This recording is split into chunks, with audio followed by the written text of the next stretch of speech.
इदारे पे नहीं लगा सकते, ये शख्सियात का खेल था। और भाई वो वजीर आजम था, वो बाख्तियार वजीर आजम था, जो बाद में कहता है मेरे पास तो इख्तियार ही कोई नहीं था, फैसला नहीं करता हूँ। वो इतना बाख्तियार वजीर आजम था कि उस वक्त तो वो आर्मी चीफ है, उसको कौम का बाप भी डिक्लेयर कर दिया था उन्होंने। हमें तो ये पता है कि कौम का एक ही बाप है, कायद-ए-आज़म मोहम्मद अली जिन्ना। वो जो उस वक्त की हुकूमत थी, वो जो उस वक्त लीडर था, जो कि अपनी पार्टी को एक एज ए बिल्कुल डिक्टेटर के तौर पे चलाता है, और जो उस वक्त DGI थे वो किधर है इस वक्त, जिनको उन्होंने अपनी सियासत के लिए इस्तेमाल किया। तो आप जो है ना उनको अंडर प्ले ना करें। वो जो अभी भी बैठ के कहते हैं कि ऑपरेशन नहीं होने देंगे, अभी भी कहते हैं कि बातचीत से मसला हल करो, वो जो खप्त उधर था वो खप्त अभी भी है।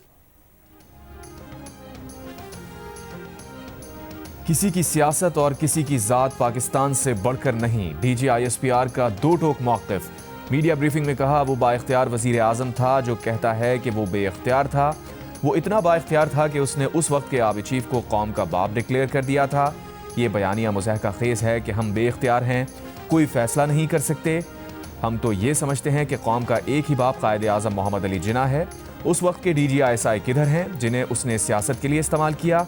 उस वक्त की हुकूमत एक ही शख्स के गिर्द घूमती थी। अब वो कहता है कि बातचीत करो। DG ISPR ने कहा उन्हें किसी सियासी जमात से कोई इशू नहीं, उनके लिए तमाम सियासी जमातें और सूबे बराबर हैं। आज की हुकूमत भी बाइख्तियार है और पहले की हुकूमतें भी बाइख्तियार थीं। कभी इन फितनाल ख्वारिज ने, इन दहशतगर्दों ने कभी इन पे हमला क्यों नहीं किया? हर पॉलिटिकल पार्टी पे, उनके अमायदीन पे, उनके लीडरों पे हमला किया या नहीं किया? चाहे वो ANP हो, चाहे वो JUI हो, चाहे वो पीपल्स पार्टी हो, चाहे वो नून लीग हो, हमला हुआ या नहीं हुआ? इन पे क्यों नहीं करते? क्योंकि आज वो आपको नजर आ रहा है, वो खुद कहते हैं कि हम गैर मकबूल, किस में मकबूलियत चाहते हैं? फितनाल ख्वारिज में। किन के मंजूर नजर बनना चाहते हैं? फितनाल ख्वारिज के। कि अच्छा जी मिलिट्री ऑपरेशन नहीं करना तो फिर करना क्या है? फिर क्या दहशतगर्दों के पैरों में बैठ जाना है? फिर क्या खारजी नूर वली महसूद को सूबे का वज़ीर आला लगा देना है? क्या उसकी बैत कर लेनी है? क्या हैबतुल्लाह साहब आप बताएंगे कि चारसद्दा में क्या होगा? क्या खैबर पख्तूनख्वा की जो बच्चियां हैं, 50% जो आबादी है, उसको स्कूलों से उठा दें, कॉलेजों से उठा दें, उसको बंद कर दें कहीं पे गारों में? करना क्या है फिर? कोई जवाब नहीं इस चीज़ का। बातचीत जो है ना, it is for the government. We don't talk with the political parties, ठीक है ना? तो वो पॉलिटिकल पार्टीज ने जो बातचीत करनी है गवर्नमेंट से करे। हमने तो कभी नहीं कहा कि हमने किसी से बातचीत करनी है। खैबर पख्तूनख्वा की हुकूमत ने सूबे में दहशत गर्दी के खिलाफ ऑपरेशन की मुखालफत की। मिलिट्री ऑपरेशन नहीं करना तो क्या करना है? क्या दहशत गर्दों के पैरों में बैठ जाएं? DG ISPR की प्रेस कॉन्फ्रेंस। कहा दर्जन से ज्यादा दहशतगर्द तंजीमें अफगान तालिबान के जेर साया पल रही हैं। दुनिया भी यही कह रही है, सबको पता है, लेकिन खैबर पख्तूनख्वा की हुकूमत को नहीं पता। ये इस काबिज ग्रोह से सिक्योरिटी मांग रहे हैं जिन्होंने दुनिया भर के दहशतगर्द जमा किए। ये अफगानिस्तान से कहते हैं कि हमारी मदद करें। ये फितनाल खवारिज का मंजूर नज़र बनना चाहते हैं। ये असम्बली में बैठकर झूठा बयानिया बनाते हैं। जब आपके पास कुछ ना हो तो आप इस तरह की बात करते हैं। पंजाब और बलूचिस्तान में अफगान महाजिर कैंप क्लियर हो गए। खैबर पख्तूनख्वा में मौजूद अफगान महाजिर कैंप अभी बाकी हैं। DG ISPR ने यह भी कहा फौज किसी सियासी जमात से बात नहीं करती, जिसे भी बात करनी है हुकूमत से करें। और मैं हमेशा कहता हूँ और हम कहते हैं कि ये पाकिस्तान जो से एक अल्लाह का तोहफा है, इस पे अल्लाह की बड़ी बरकत है। तो ले आओ जो तुमने करना है। दाएं से आना है, बाएं से आना है, ऊपर से आना है, नीचे से आना है, इकट्ठे आना है, किसी के साथ आना है। एक बार मजा ना करा दिया ना तो पैसे वापस। दाइश हो, अलकायदा हो, TTP हो, फितनाल ख्वारिज, फितनाल हिंदुस्तान हो, ETIM हो, जो भी हो, they have no ideology. BLA वो फितनाल ख्वारिज के साथ मिलकर काम कर रही है। आप मुझे बताएं कि वो एक एथनिक ऑर्गेनाइजेशन है, ये एक अपने आप को रिलीजियस ऑर्गेनाइजेशन है, इनमें कौन सी सिमिलरिटी है? कौन सी आइडियोलॉजिकल ओवरलैप्स हैं इनके आपस में? इसलिए कि इनके बाप ने कहा कि तुम इकट्ठे हो जाओ क्योंकि तुम्हें अलग-अलग मार पड़ रही। तो इन सब का एक ही बाप है, और बाप जो सा है वो अफगान तालिबान है। अफगानिस्तान और भारत आ जाएं, दोनों का शौक पूरा कर देंगे। DG ISPR का कहना है कि मार्का हक में जब हिंदुस्तान का मुंह काला किया तो दुनिया ने देखा। भारत ने मार्का हक के बाद दहशतगर्दी को हवा दी, फितनाल खवारिज को इस्तेमाल किया। अफगान तालिबान खवारिज और हिंदुस्तान का गठजोड़ 2025 में खुलकर सामने आ गया है। दहशतगर्दों से झड़पों के दौरान तालिबान का नाम निहाद वजीर खारजा कहाँ था? इनका इस्लाम कहता है कि हिंदुस्तानियों के पाँव पड़ जाओ। हिंदुस्तान ने नाम निहाद ऑपरेशन सिंदूर में बच्चों और ख़वातीन को निशाना बनाया। भारत को ये हक हासिल नहीं कि वो किसी पाकिस्तानी शहरी या इंफ्रास्ट्रक्चर को नुकसान पहुँचाए। DG ISPR ने कहा दाइश, अलकायदा, TTP, फितनाल खवारिज या फितनाल हिंदुस्तान हो, इन सब का बाप अफगानिस्तान है। अफगान तालिबान को मोदी की शक्ल में एक नया हीरो मिल गया है। मार्का हक के बाद से अफगान तालिबान हिंदुस्तान की प्रॉक्सी बने हुए हैं। DGISPR ने प्रेस कॉन्फ्रेंस में कहा, अफगान हुकूमत के इख्तदार में आने के बाद से दुनिया भर के दहशतगर्द वहाँ मौजूद हैं। अफगान तालिबान वॉर इकॉनमी को चलाने के लिए दहशतगर्दी को स्पॉन्सर करते हैं। अफगानिस्तान में कई दहशतगर्द तंजीमों के सरगना और तरबियती कैंप्स मौजूद हैं। गुज़िश्ता साल 27 खुदकुश बम धमाके हुए। इन वाक़यात में सब के सब अफगान निकले। अफगानिस्तान को कई बार समझाया, ना समझने पर अफगानिस्तान में TTP को निशाना बनाया। हमारे पास तमाम दहशतगर्दों की मौजूदगी के सबूत हैं। वो अफगानिस्तान में कहाँ कहाँ हैं। 2025 में 16 दहशतगर्द हाई वैल्यू टारगेट्स थे। कानून नाफिज करने वाले इदारों ने 75,000 से ज़ायद इंटेलिजेंस बेस्ड ऑपरेशन किए। इनमें से खैबर पख्तूनख्वा में 14,000 और बलूचिस्तान में 58,000 से ज़ायद ऑपरेशन हुए।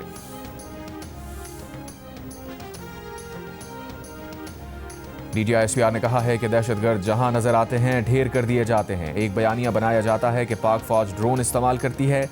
हम ड्रोन्स और क्वाडकॉप्टर्स का इस्तेमाल निगरानी के लिए करते हैं। फौज कोई कोलैटरल डैमेज नहीं करती, सिर्फ दहशतगर्दों और सहूलतकारों को निशाना बनाती है। संबाजा में क्वाडकॉप्टर का इस्तेमाल किया गया क्योंकि वहां आबादी नहीं। खवारिज मसाजिद में बैठकर क्वाडकॉप्टर्स दहशतगर्दी के लिए इस्तेमाल करते हैं। इनका एक खास विंग आर्म्ड क्वाडकॉप्टर इस्तेमाल करता है। इसके लिए वो मसाजिद और घरों का इस्तेमाल करते हैं। इनका सरपरस्ती आला हिंदुस्तान इनको हर चीज फराहम करता है।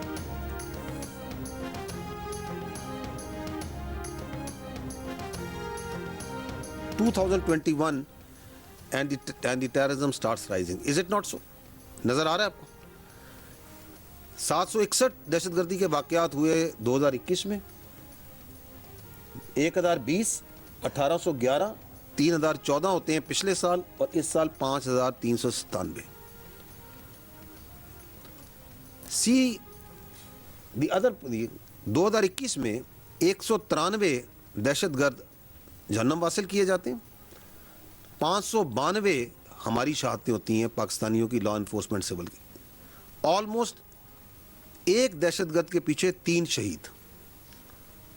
2025 की तरफ निगाह डालें, 2597 दहशतगर्द जहन्नम वासिल किए जाते हैं। शहादतें जो हैं 1235। दैट मीन्स कि एक शहादत के पीछे 2 दहशतगर्द मारे जा रहे हैं। वहां एक दहशतगर्द के पीछे 3 शहादतें हैं।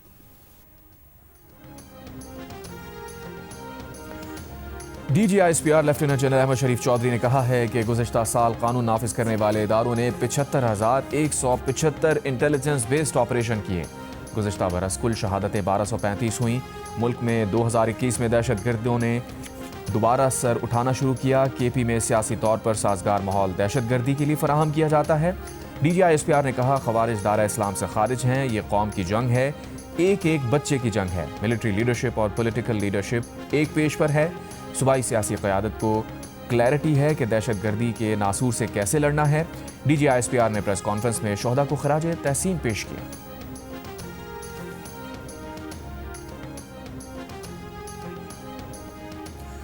वज़ीर दिफा ख्वाजा आसिफ ने कहा है कि भारत के साथ एक और जंग के लिए तैयार हैं। 2025 में भारत के खिलाफ जंग में कामयाबी के बाद इतने जहाज़ों के ऑर्डर मिल रहे हैं कि 6 माह में IMF को खुदा हाफिज कहने की पोजीशन में होंगे।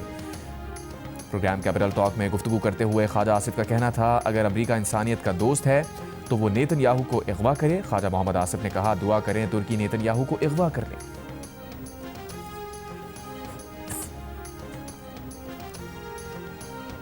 बांग्लादेश का फ़ज़ाई दिफा मजबूत बनाने के लिए पाकिस्तान से राबता। JF-17 थंडर लड़ाका तैयारों की खरीदारी के लिए बांग्लादेश के एयर चीफ पाकिस्तान पहुंच गए। पाक फ़ज़ाई के सरबरा air chief marshal Zaheer Ahmed Babar Sidhu से मुलाकात। ISPR के मुताबिक मुलाकात में JF-17 थंडर तैयारों की मुमकिन खरीदारी पर बात की गई। बांग्लादेशी एयर चीफ ने पाकिस्तानी एयर चीफ से बांग्लादेश के लड़ाका फ़ज़ाई बेड़े की देखभाल और मरम्मत में मावनत की दरख्वास्त की। ये भी दरख्वास्त की कि बांग्लादेश के एयर डिफेंस रेडार सिस्टम को एयर सर्वेलेंस सिस्टम से मुंसलिक करने में ताउन किया जाए। पाकिस्तान के सरकारी दौरे पर आए बांग्लादेश एयर फोर्स चीफ को air chief marshal Zaheer Ahmed Babar Sidhu ने बांग्लादेश एयरफोर्स की सलाहियतों में इजाफे के लिए ताउन की यकीन दहानी कराई। मुकम्मल तरबियती और तवील मुद्दती मावन निज़ाम की फराहमी का भी यकीन दिलाया। एयर चीफ ने बांग्लादेश को सुपर मशाक तैयारे की जल्द फराहमी का भी यकीन दिलाया। भारत किसी सूरत नहीं जाएंगे, भारत महफूज नहीं है। बांग्लादेश क्रिकेट बोर्ड के डायरेक्टर आसिफ अकबर का 2 टोक मौक़िफ़। कहा, ICC का श्रीलंका या बांग्लादेश को वेन्यू के तौर पर सेलेक्ट करना अलग मामला है। मगर बांग्लादेशी बोर्ड ने फैसला किया है कि वर्ल्ड कप खेलने भारत नहीं जाएंगे। T20 वर्ल्ड कप के लिए अपनी टीम भारत भेजने से इनकार के बाद बांग्लादेश की हुकूमत इंडियन प्रीमियर लीग के मैचेस बांग्लादेश में नशर करने पर पाबंदी आयद कर चुकी है।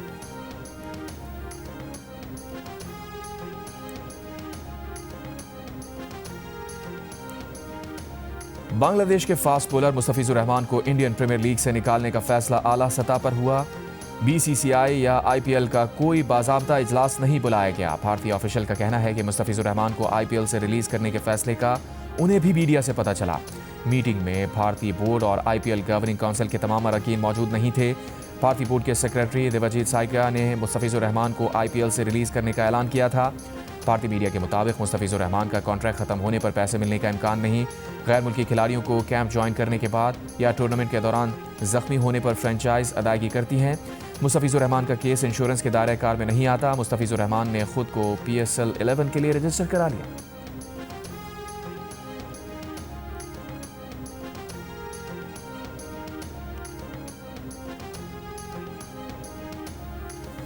दस मई 2025 को पाक भारत जंगबंदी के मौके पर जयशंकर की अमरीकी हुक्काम से मुलाकातों के लिए लॉबिंग फर्म इस्तेमाल करने का इंकशाफ। भारतीय मीडिया के मुताबिक वाशिंगटन में भारतीय सफारत खाने ने इन मुलाकातों के लिए सदर ट्रंप के करीबी साथी की लॉबिंग फर्म से रब्ता किया। लॉबिंग फर्म की महकमा इंसाफ में जमा कराई गई दस्तावेज के मुताबिक राबता Jaishankar, खारजा secretary Vikram Misri, deputy NSA पून कुमार और वाशिंगटन में भारतीय सफीर विनय की मुलाकातों के लिए किया गया। जिन अमरीकी हुक्काम से मुलाकातें होनी थीं उनमें white house chief of staff सूजी वाइस, अमरीका के तजारती नुमाइंदे जेमिसन ग्रेयर और नेशनल सिक्योरिटी काउंसिल के रिकी गिल शामिल हैं। इन मुलाकातों का मकसद ऑपरेशन सिंदूर की मीडिया कवरेज पर बात करना था। एक भारतीय सहाफ़ी ने लिखा, जयशंकर JD वैंस और पीट हेग्सेथ से बराह रास्त मुलाकात का बंदोबस्त ना कर सके, इसलिए लॉबिंग फर्म हायर करना पड़ी। प्राइम मिनिस्टर जब इस किस्म की ऑफ़र करते हैं तो वो उन्होंने इस्टेब्लिशमेंट को या अपने पार्टी लीडर को जो है वो इत्मीनान में लेके ही उन्होंने ऑफ़र किया, तो आप इसको एक्सेप्ट करें और आप बात शुरू करें। खान साहब जो है वो मुलाकात नहीं चाहते, मुज़ाकरात नहीं चाहते कि ये इससे उनको नुकसान होगा। न सिर्फ उनकी पार्टी की उनकी पॉपुलैरिटी या एग्जिस्टेंस जो है, और ख़ास तौर पे जो उनकी हुकूमत है खैबर पख्तूनख्वा में, बिल्कुल ये दोनों जो है वो एट स्टेक होंगे। बानी PTI ने अगर रियासत से टकराव की पॉलिसी जारी रखी तो उनकी पार्टी और खैबर पख्तूनख्वा हुकूमत को नुकसान पहुंचेगा। वज़ीर आज़म के मुशीर बराए सियासी उमूर सेनेटर राना सना ने खबरदार कर दिया। कहा, वज़ीर आज़म ने PTI को मुज़ाकरात की दावत इस्टेब्लिशमेंट और अपने लीडर को एतमाद में लेकर ही दी है। बानी PTI के मासी के रवैये को देखें तो वो कभी मुज़ाकरात के लिए तैयार नहीं हुए। वज़ीर दिफ़ा ख्वाजा आसिफ का कहना है कि उनके ख्याल में मुज़ाकरात की बातें सिर्फ अखबारी बयानात तक महदूद हैं। संजीदा मुज़ाकरात पर कोई पेशरफ्त नहीं हुई। पार्लियामेंट के बाहर गुफ्तगू करते हुए कहा, हुकूमत को महमूद खान अतरज़ई या किसी भी फ़र्द पर कोई एतराज़ नहीं। जिसे अपोजिशन नामजद करेगी उसे मानेंगे। कौमी असम्बली फ्लोर पर अपोजिशन और हुकूमत के दरमियान जो कशीदगी नज़र आती है वो मीटिंग्स में नहीं होती।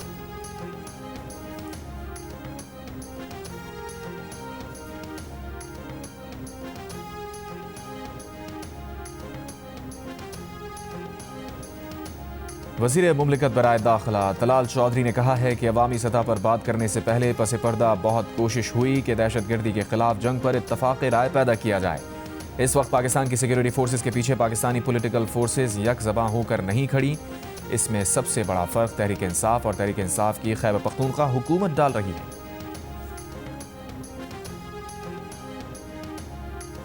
चेयरमैन PTI बैरिस्टर गौहर ने कहा है कि मुज़ाकरात की बात अगर 5 बड़ों तक आ गई है तो इसे ना ही समझा जाए। 5 बड़े ना मुलाकात कर सकते हैं, ना इसकी ज़रूरत है। सेक्रेटरी जनरल PTI सलमान अकरम राजा का कहना है, राना सना ने 5 बड़ों के बैठने की जो बात कही उसकी वजाहत होनी चाहिए। मुज़ाकरात की ऑफ़र है, बानी PTI को कालकोटरी में छोड़ कर आओ, हमारे साथ चाय पियो। बैरिस्टर अली ज़फ़र ने कहा कि इस वक्त मुज़ाकरात का माहौल नहीं, PTI क़यादत पर केसेस और वर्कर्स पर तशद्दुद हो रहा है। मुज़ाकरात का माहौल बनाने का इख्तियार हुकूमत के पास है। एक मौक़िफ़ ये भी है कि ताकत के ज़रिए ही ताकत के साथ मुज़ाकरात का माहौल बना सकते हैं। हमारे पास अवाम की बड़ी ताकत है जिसे इस्तेमाल करके मुज़ाकरात तक पहुँच सकते हैं।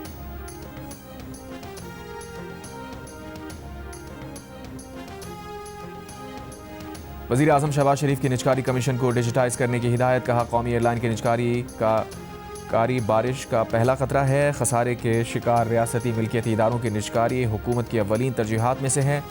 निजकारी कमीशन के उमूर से मुताल्लिक़ इजलास की सदारत करते हुए वज़ीर आज़म ने निजकारी कमीशन में इस्लाहात तेज़ करने की हिदायत की। कहा, कमीशन में शफाफ अंदाज से भर्तियाँ की जाएँ, निजी शोबे से बेहतरीन सलाहियतों के हामिल अफराद तैनात किए जाएँ। इजलास को बताया गया कि अगले मरहले में पहले आइस्को, गैपको और फेस्को की निजकारी होगी। दूसरे मरहले में हैदराबाद इलेक्ट्रिक सप्लाई कंपनी और सक्खर इलेक्ट्रिक पावर कंपनी की निजकारी की जाएगी। जियो टेलीविजन की ड्रामा सीरियल केस नंबर 9 ड्रामाई मोड़ इख्तियार कर गई। क्या रेप का शिकार होने वाली सहर के साथ कामरान की लाइव शो में एंट्री केस का जाविया बदल देगी? सीनियर सहाफ़ी और जियो न्यूज़ के senior anchor person Shahzeb Khanzada के कलम का शाहकार ड्रामा सीरियल केस नंबर 9 की सेकंड लास्ट किस्त देखिए आज रात 8 बजे सिर्फ जियो पर। पीटीआई ने कराची में मज़ार क़ायद पर वज़ीर आला खैबर पख्तूनख्वा सोहेल आफरीदी के जलसे की इजाज़त मांग ली। डीसी ईस्ट को ख़त लिखकर पीटीआई कराची के सदर ने कहा, 11 जनवरी को सोहेल आफरीदी जलसे से खिताब करना चाहते हैं, इजाज़त दी जाए। जलसा पुरअमन होगा, ज़ाब्ता अखलाक पर मुकम्मल अमल दरामद किया जाएगा।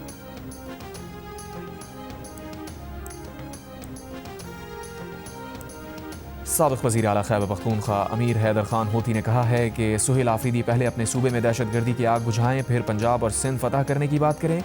मर्दान में एएनपी के जलसे से खिताब के दौरान अमीर हैदर खान होती ने सवाल उठाया, पीटीआई एहतजाज का ठेका हर बार पख्तूनों को क्यों देती है? बोले, सियासत से बर्दाश्त और रवादारी पीटीआई ने ख़त्म की।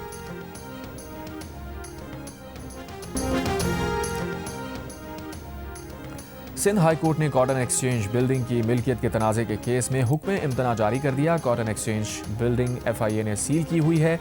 अदालत ने फ़रीक़ैन को 9 जनवरी के लिए नोटिस जारी कर दिया। तर्जुमान KMC के मुताबिक अदालत ने हुक्म इम्तना KMC के हक़ में जारी किया है और FIA को दर्ज मुकदमे पर कार्रवाई से रोक दिया है। FIA का कहना है कि उसने कॉटन एक्सचेंज बिल्डिंग को सुप्रीम कोर्ट की हिदायत पर सील किया है। कराची के इलाके महमूदाबाद में डकैती मज़ाहमत पर फायरिंग, एक शख्स जाँ बहक। शनाख्त 25 साल के आबिद अली के नाम से की गई। मलीर में झगड़े के दौरान फायरिंग, एक शख्स जाँ बहक।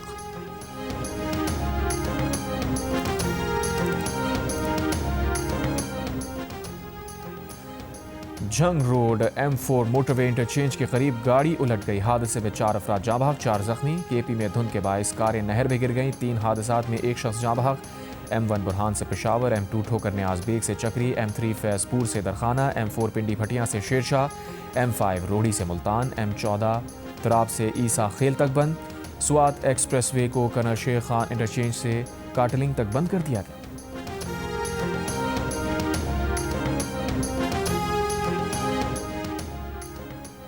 बरतानिया में हर गुजरती शब के साथ कम से कम दर्जा हरारत का रिकॉर्ड टूटने लगा।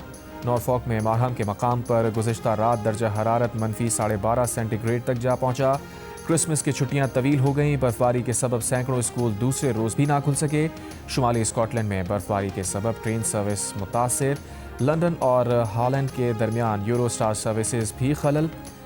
एबरडीन और एनोरिस एयरपोर्ट पर शदीद बर्फबारी के सबब परवाज़ें मनसूख हो गईं। एम्स्टरडैम के शिफॉल एयरपोर्ट पर भी तकरीबन 400 परवाज़ें मनसूख।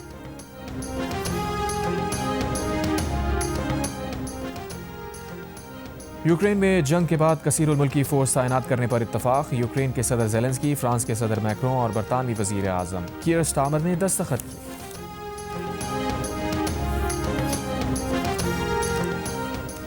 शाह सलमान की ज़ेर सदारत सऊदी काबीना का इजलास। यमनी सदारती क़यादत कौंसिल का जनूबी फ़रीक़ैन की कॉन्फ्रेंस बुलाने की दरख्वास्त का खैर मख्तम।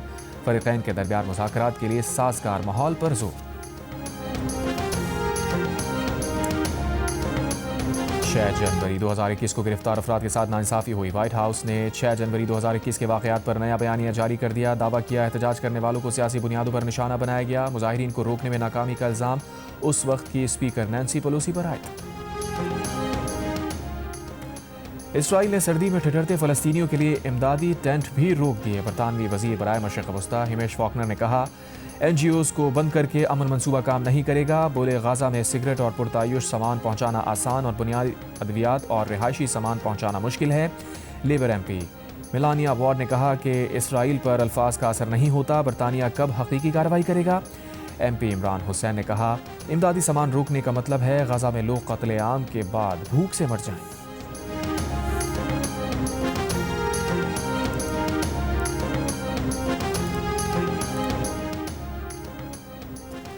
ईरान में महंगाई के खिलाफ एहतजाजी मुजाहरे, तहरान, शिराज और मगरबी इलाकों में एहतजाज। अमरीकी मीडिया के मुताबिक एहतजाज के दौरान झड़पों में हलाक अफराद की तादाद 35 हो गई, 1200 अफराद गिरफ्तार। ईरानी मीडिया के मुताबिक मुजाहिरों में तकरीबन 250 पुलिस एहलकारों और बसीज फोर्स के 45 एहलकार जख्मी हुए।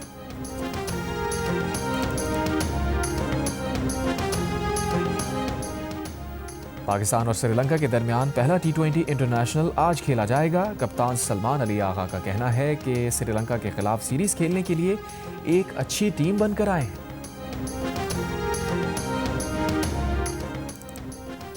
ट्राई नेशन सीरीज के फाइनल में पाकिस्तान अंडर-19 ने जिम्बाब्वे अंडर-19 को 9 विकेट से हरा दिया। पाकिस्तान ने 159 रन का हदफ 70वें ओवर में हासिल करके टाइटल अपने नाम किया। समीर मिन्हास ने सिर्फ 42 गेंदों पर सेंचुरी बनाकर अंडर-19 क्रिकेट की तेज तरीन सेंचुरी का रिकॉर्ड अपने नाम कर लिया। चेयरमैन PCB मोहसिन नकवी की पाकिस्तान अंडर-19 टीम को 3 मुल्की सीरीज जीतने पर मुबारकबाद। और टेप बॉल प्रीमियर लीग का फाइनल आज कराची गुड्स और रावलपिंडी रॉयल्स के दरमियान खेला जाएगा। फाइनल से कबल टूर्नामेंट की इख्तितामी तकरीब मारूफ गुलकार साहिर अली बग्गा की परफॉर्मेंस ने शायकीन का लहू गरमा दिया। टेप बॉल प्रीमियर लीग के मैचेस जियो सुपर से बराह रास्त नशर किए गए।